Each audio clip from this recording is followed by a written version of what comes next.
Hello students, welcome to desert rose psychics. मेरा नाम अली हसन है और आज का जो हमारा टॉपिक है चाइल्ड साइकोलॉजी का बिगिनिंग लाइफ। चले स्टार्ट करते हैं। What is beginning life? ज़िंदगी का आगाज़ बच्चे की पैदाइश से पहले ही शुरू हो जाता है। ये सफ़र जाइगोट जैसे कि फर्टिलाइज एग से शुरू होता है। जब एक स्पर्म और एक एग मिलते हैं, ये मिलन एक नई ज़िंदगी को जन्म देता है और हर इंसान की जो जेनेटिक कोड, ये डीएनए यहीं से तय होता है।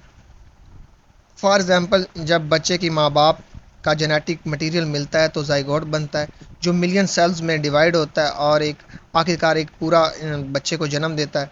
ये पूरी प्रोसेस तकरीबन 9 महीने तक चलता रहता है।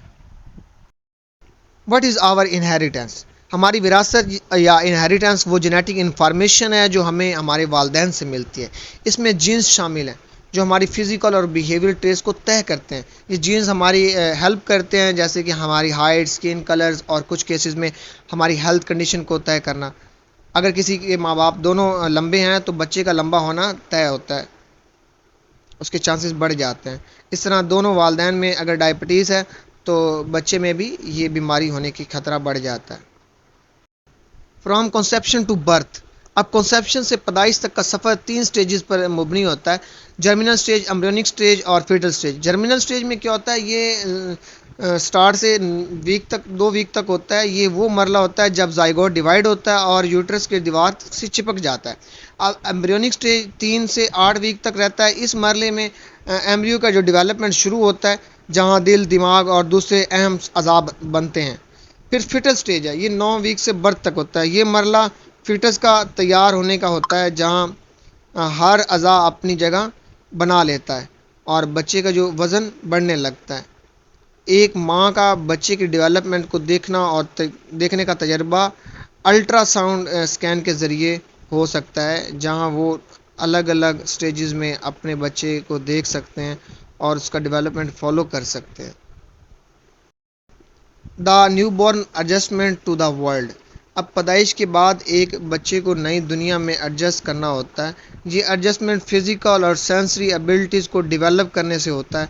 इसमें टेम्परेचर रेगुलेशन, ब्रीथिंग और फीडिंग शामिल हैं। जैसे कि बच्चे को अपने नए माहौल एडजस्ट करने के लिए कैंगरू केयर का इस्तेमाल होता है, जहाँ माँ या बाप अपने बच्चे को ना अपने सीने से लगाकर उसे गर्मी और मोहब्बत का एहसास दिलाते हैं।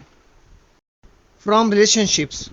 अब ताल्लुकात बनाना बच्चों की ज़िंदगी का अहम हिस्सा है। ये ताल्लुकात माँ बाप, भाई बहन और दूसरी फैमिली के साथ होते हैं, जो बच्चे की इमोशनल और सोशल डेवलपमेंट में मददगार होते हैं। एक माँ जो अपने बच्चे से प्यार करती है और उसका ख्याल रखती है, वो बच्चे को इमोशनल स्टेबिलिटी और खुद एतमादी फराहम करती है। ये ताल्लुक़ आगे चल के बच्चे के ना दूसरे लोगों के साथ ताल्लुकात बनाने में मददगार होते हैं। The nature of relationships. अब ताल्लुकात की फितरत या नेचर समझना अहम है, क्योंकि ये हमारी इमोशनल और सोशल ग्रोथ पर असरअंदाज होता है। रिलेशनशिप ये या तो सिक्योर हो सकता है या इनसिक्योर हो सकता है। ये हमारे एक्सपीरियंस और इन्वायरमेंट पर मुबनी होते हैं। अब जैसे कि सिक्योर ताल्लुकात में बच्चे अपने माँ बाप पर भरोसा करते हैं और ख़ुद को महफूज महसूस करते हैं। ये उनके आने वाले जो रिलेशनशिप्स को भी पॉजिटिव बनाते हैं। फैमिली, ख़ानदान या फैमिली हमारे पहला सोशल यूनिट होता है, जहाँ से हम सबक लेते हैं। फैमिली डायनामिक और इंटरेक्शन बच्चे की जो शख्सियत और बिहेवियर पर बड़े असर डालते हैं। जैसे कि अगर एक ख़ानदान में प्यार और सपोर्ट का माहौल है तो बच्चे ज़्यादा खुश और खुद एतमाद होते हैं। वो ज़्यादा आसानी से चैलेंजेस को फेस करने के काबिल होते हैं। डेवलपिंग अटैचमेंट्स का क्या होता है? डेवलपिंग अटैचमेंट वो इमोशनल एक रिश्ता है जो बच्चा अपने केयर गिवर्स के साथ बनाते हैं। ये अटैचमेंट उनके भले या बुरे एक्सपीरियंस से डेवलप होती है और उनका इमोशनल और सोशल वेलबींग को तय करती है। बच्चे जो सिक्योर अटैचमेंट डेवलप करते हैं वो ज़्यादा कॉन्फिडेंट और सोशल होते हैं, जो उनकी ज़िंदगी में स्टेबिलिटी और हैप्पीनेस को प्रमोट करते हैं। Among peers. अब हम उम्र जो दोस्त या पीयर्स के साथ इंटरेक्शन बच्चे की जो सोशल डेवलपमेंट में एक इम्पोर्टेंट रोल प्ले करते हैं। ये इंटरेक्शन बच्चे को शेयरिंग, कोऑपरेशन और एम्पैथी सिखाने کا موقع دیتے ہیں. جیسے کہ جب بچہ اسکول جاتا ہے اور اپنے ہم عمر دوستوں کے ساتھ کھیلتے ہیں تو وہ ٹیم ورک اور پرابلم سالونگ جیسے اسکلز سیکھتے ہیں. یہ ان کے سوشل اسکلز کو انہینس کرتا ہے.